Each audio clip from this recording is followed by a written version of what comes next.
नमस्कार दोस्तों, मेरा नाम मनप्रीत सिंह है और आप मेरे साथ हैं मेरे YouTube channel the knowledge of Singh में। और आज मैं आपको बताने वाला हूं डीएलएड फोर्थ सेमेस्टर के 8वें प्रश्न पत्र के महत्वपूर्ण कुछ क्वेश्चनों के बारे में। तो बने रहिएगा मेरे साथ इस वीडियो में। चलिए शुरू करते हैं। देखिए दोस्तों, ये जो सब्जेक्ट है इसका नाम है शांति, शिक्षा एवं सतत विकास। ये डीएलएड फोर्थ सेमेस्टर का 8वां प्रश्न पत्र है, ठीक है। और इसके कुछ महत्वपूर्ण प्रश्न हैं जो मैं आपके साथ में आज शेयर करने वाला हूं। जैसे कि पहला प्रश्न आपके सामने है, सत्य, अहिंसा और सत्याग्रह के महत्व को बताया है। किसने बताया है दोस्तों? तो ये बताया है आपके महात्मा गांधी जी ने, ठीक है। और दूसरा क्वेश्चन है, निम्नलिखित में से कौन सा धार्मिक सहिष्णुता में बाधक नहीं है? तो कौन सा नहीं है? परिवार का वातावरण, व्यर्थ स्वार्थ, राजनीतिक हस्तक्षेप और नैतिक आचरण। तो ये इसका कौन सा है? नैतिक आचरण। निम्नलिखित में से कौन सा तनाव प्रबंधन की तकनीक नहीं है? तनाव प्रबंधन ये क्या है? इसमें व्यायाम करना, सामाजिक जुड़ाव, चिंताग्रस्त रहना, परिस्थिति के साथ संयम स्थापित करना। तो इसका क्या है? चिंताग्रस्त रहना। अब चौथा क्वेश्चन है, निम्नलिखित में से चरित्र का विकास के लिए क्या आवश्यक है? ठीक है, तो इसमें क्या है? कक्षा में चरित्र का व्याख्यान, टीवी देखना, सदाचार युक्त पर्यावरण और विद्यालय का असहयोग। तो इसमें आपका है सदाचार युक्त पर्यावरण, ठीक है। और पांचवा क्वेश्चन है, सांसारिक दुखों से मुक्त का अष्टांगिक मार्ग बताया है। किसने बताया है? वो बताया है आपके महात्मा बुद्ध ने। और छठा क्वेश्चन आपके साथ में, अहिंसा, सत्य, असत्य और अपरिग्रह और ब्रह्मचार्य की शिक्षा दी गई है। तो किसके द्वारा दी गई है ये? तो ये दी गई है जैन दर्शन में। ये सारी चीज़ें आपको जैन दर्शन में दी गई हैं। और सातवां क्वेश्चन है जैसे आपके सामने, निम्नांकित में से कौन हिंसा का मोर्चा है? तो इसमें कौन सा है? भ्रष्टाचार। और क्वेश्चन नंबर 8 आपके सामने है, सकारात्मक व्यावहारिक सहायता या सहयोग के लिए शिक्षक को क्या करना चाहिए? तो क्या करना चाहिए शिक्षक को? तो इसमें है, पहला, सभी छात्रों को एक ढंग से कार्य करवाना। दूसरा है कठोर दंड देना। तीसरा है स्वतः पाठ्यक्रम का निर्माण। और चौथा है व्यवहार के पर्याप्त विकल्प रखना। तो इसमें कौन सा है? अच्छे टीचर की क्या विशेषता है? क्या व्यवहार के पर्याप्त विकल्प रखना, ठीक है। तो ये आपके 8 क्वेश्चन है। आप देखो 9th क्वेश्चन आपके सामने है, क्या है? निम्नलिखित क्रियाओं में से कौन सी मौखिक हिंसा है? कौन सा है? मारना, धक्का देना, गाली देना, सामाजिक बहिष्कार करना। तो सीधा साधा है इसमें गाली देना। निम्नलिखित में से कौन राष्ट्रीय एकता में बाधक है? कौन है राष्ट्रीय एकता में? देश में जातिवाद, पंथ निरपेक्षता, असमानता, आर्थिक विकास, व्यक्ति की राजनीतिक महत्वाकांक्षा। तो कौन सा है? पंथ निरपेक्षता, ठीक है। ये आपकी बाधक है। अब आपका क्या है इसमें? निम्नलिखित में से वैश्वीकरण का क्या तात्पर्य है? तो क्या है इसमें? विभिन्न देशों के लोगों का आपसी सामंजस्य, ठीक है। ये इसका ऑप्शन है। और 12th क्वेश्चन है आपका, निम्नांकित में से सतत विकास का आयाम कौन नहीं है? कौन नहीं है आयाम? सांस्कृतिक है, पर्यावरणीय है, असीमित है, सामाजिक है। तो इसका असीमित जो है आपका आयाम नहीं है। सतत विकास क्यों आवश्यक है? शुद्ध एवं स्वच्छ पर्यावरण के लिए, साधनों को कम उपयोग करने के लिए, आर्थिक स्थिरता का अभाव, असंतुलित विकास। तो इसमें क्या है? पहला ही क्वेश्चन ऑप्शन है इसका, शुद्ध एवं स्वच्छ पर्यावरण के लिए। नंबर 14 है, सदृश्य द्वारा अनुक्रिया का नियम किसने दिया था? किसने दिया था दोस्तों ये? तो ये थॉर्नडाइक ने दिया था इसको। थॉर्नडाइक ने सीखने के कितने मुख्य नियम दिए थे? कितने दिए थे? 3 दिए थे उन्होंने। अब 16 है, स्वयं जागरूकता विकास के रूप में है। क्या है विकास के रूप में? असचेतना, व्यक्तों की पहचानना, गण संबंधी संप्रत्यय। तो ये सभी हैं, सारे के सारे हैं आपके, ठीक है। और इसमें आपका 17 आता है, बाह्य रंग योग है। यम, नियम, आसन, बाह्य योग। देखो ये आपके ना महर्षि पतंजलि ने 8 नियम दिए थे योग के। अब बाह्य योग हैं 4, 6 और 2 हैं अंत योग, ठीक है। तो ये यम, नियम, आसन, प्राणायाम, प्रत्याहार, ये सारे के सारे आपके बाह्य योग नियम हैं, ठीक है। और आपका एक है अंतरंग योग है। अंतरंग योग है कौन से? ध्यान और समाधि, ठीक है। धारण, ध्यान, समाधि, ये 3 है, ठीक है, इसके बाद में 3 बचे, 3 है। और शांति शिक्षा के लिए आवश्यक है, ये आपका 2016 में भी आया बीटीसी में ये क्वेश्चन। ठीक है, 8 नियम हैं योग के, बहुत महत्वपूर्ण है, इनको ध्यान से पढ़ना है।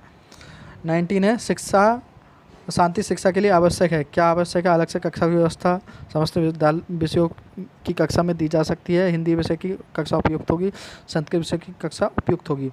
तो इसका है सेकंड क्वेश्चन, समस्त विषयों की कक्षा में दी जा सकती है। ठीक है, बच्चों को सुयोग्य नागरिक बनाया जा सकता है गुणवत्ता पूर्व शिक्षा द्वारा, नैतिक का पाठ पढ़ाने से, सद्गुणों के विकास से, उच्च कोटि की प्रार्थना कराकर। तो इसमें पहला है गुणवत्ता पूर्व शिक्षा द्वारा, मतलब बच्चे को एक अच्छी शिक्षा पूर्ण गुणवत्ता के सूत्र में प्रारूप में दे करके उसको एक अच्छा नागरिक बनाया जा सकता है। योग दर्शन के प्रेरणा हैं कौन है? पतंजलि, जैसे मैं आपको बताया था पहले मैंने, उन्होंने 8 नियम दिए हैं योग के, तो वह है। और ये कितनी बार क्वेश्चन आया आपका? 16 में भी आया, 19 में भी आया, 2 बार रिपीट हुआ है क्वेश्चन। अब 22 है शांति निकेतन और विश्व भारती की स्थापना किसने की थी? ठीक है, तो ये सीधा साधा है, आपको सबको पता होगा, रविन्द्रनाथ टैगोर जी ने की थी। निम्नलिखित में से कौन से लोकतंत्र के सिद्धांत हैं? तो दोस्तों इसमें आपको पढ़ना है, देखिए, बंधुता, जातिवाद, समानता, या संतोष, समाजवाद, बहुमुखिता, या तीसरा है स्वतंत्रता, समाजवाद, समानता, और चौथा है आपका स्वतंत्रता, जातिवाद, समानता। तो ये क्या कर रहा है? लोकतंत्र के सिद्धांत पूछ रहा है हमसे, तो इसमें तीसरा ऑप्शन है इसका, स्वतंत्रता, समाजवाद और समानता। ठीक है, अब आपका क्वेश्चन ये आपका ये भी आया 2017 में आया ये क्वेश्चन आपका। ठीक है, और क्वेश्चन नंबर 24 है संयुक्त राष्ट्र संघ में शांति और अहिंसा की संस्कृति का अंतर्राष्ट्रीय दशक कब घोषित किया था? तो कब घोषित किया था? 2001 से लेकर 2010 के बीच में। ठीक है, अब क्या है 25 शांति के लिए, ये भी क्वेश्चन आया आपका 2017 में। शांति के लिए शिक्षा नैतिक विकास के साथ उन्मूल्य दृष्टिकोणों और कौशलों के पोषण पर बल देती है जो सामंजस्य से बैठने के लिए आवश्यक हैं। तो इसका कौन सा है अभी? क्या है? प्रकृति और मानव जगत के बीच में, विद्यालय और समुदाय के बीच में, प्रधानाध्यापक और शिक्षक के बीच में, शिक्षा और बच्चों के बीच में। तो पहला है प्रकृति और मानव जगत के बीच में। ठीक है, आप चलते हैं आपके क्वेश्चन नंबर 26 के बाद। सतत विकास संबंधित है किससे? आर्थिक दृष्टिकोण से, सामाजिक पर्यावरण से, पर्यावरण दृष्टि से, उपयुक्त सभी से। तो सभी सही है, सतत विकास का मतलब ही है सारा कुछ।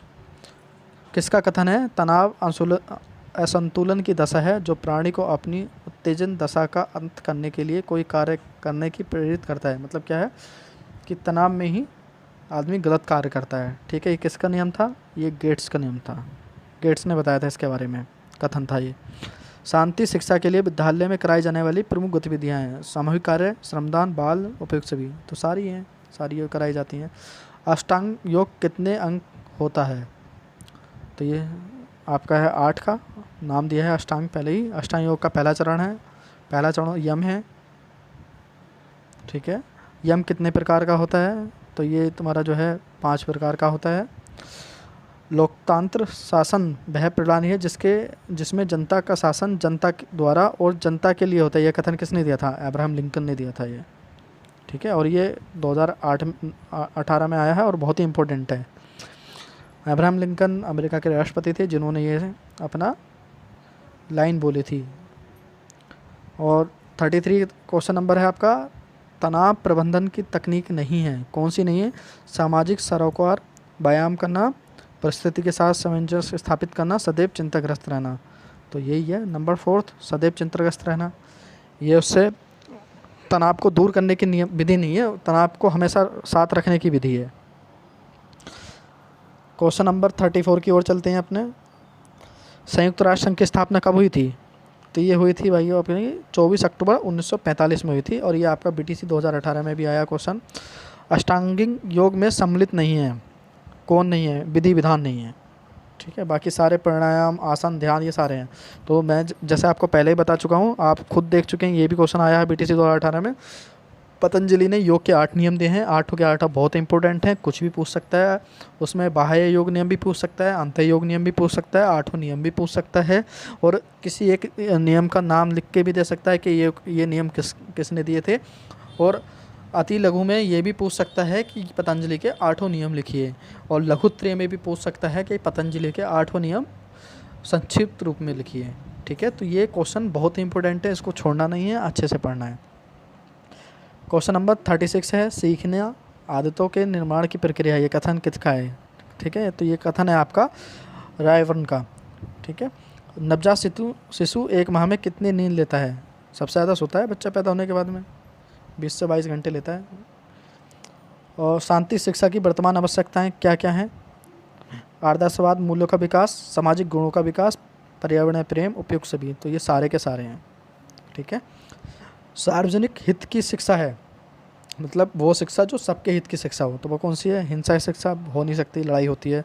घृणा शिक्षा ये भी नहीं हो सकती। शांति शिक्षा या उपयुक्त सभी, तो शांति शिक्षा हो गई ना। अब आपका है निम्नलिखित में से शांति कौशल की विशेषताएं हैं, कौन सी है भाई? विश्वसनीयता है, समन्वय है, वैधता का समावेश है, उपयुक्त सभी। तो सारी हो गई है।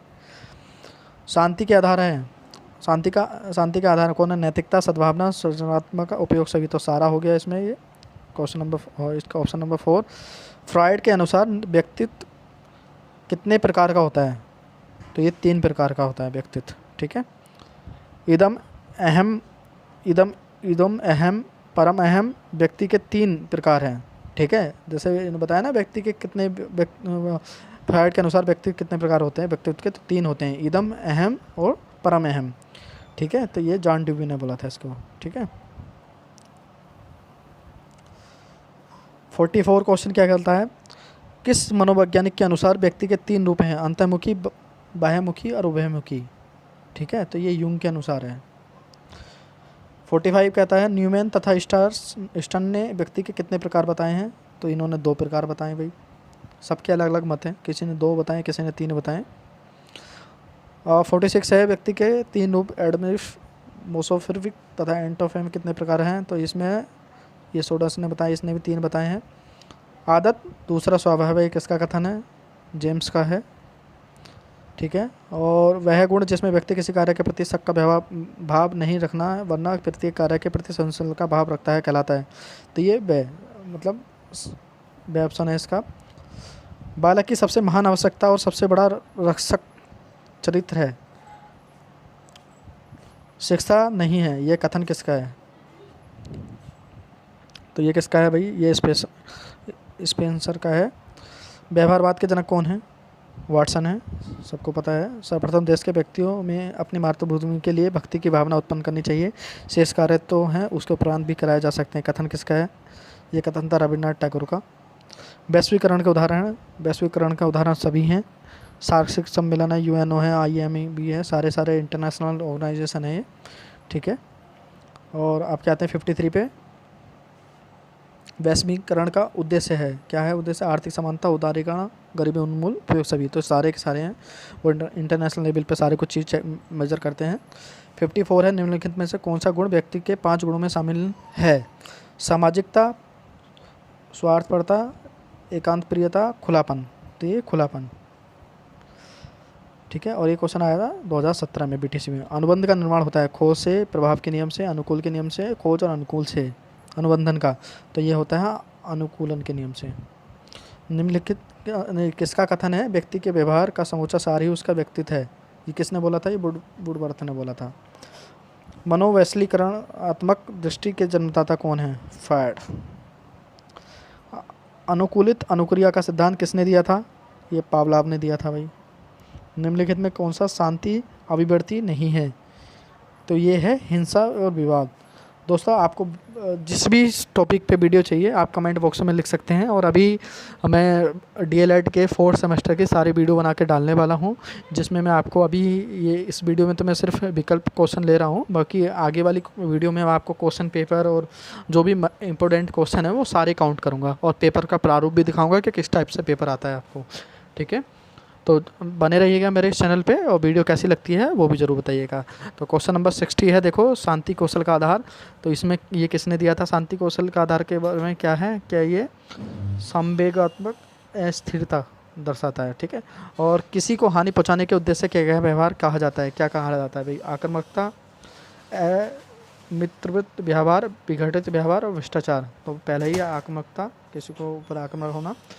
62 कहता है भावात्मक, ये 2019 में आया था जो मैंने अभी आपको बताया है। ठीक है, और इससे ऊपर वाला भी 2019 में आया था, और इससे ऊपर वाला भी ये 19 में आया था। ये 3 क्वेश्चन लगातार हैं। 62 क्या बोलता है, भावात्मक एकता समिति 1961 के अध्यक्ष कौन थे? तो उस टाइम पे कौन थे भाई? संपूर्णानंद जी थे, डॉक्टर पूर्णानंद नाम लिखा हुआ है इसमें, ठीक है, यही थे। दोस्तों ये सारे के सारे क्वेश्चन मैंने जो अपनी फेवरेट बुक राजन सीरीज से लिए हैं, ठीक है। तो बने रहिए मेरी इस वीडियो को ध्यान से देखने के लिए, धन्यवाद। Thanks for watching this video.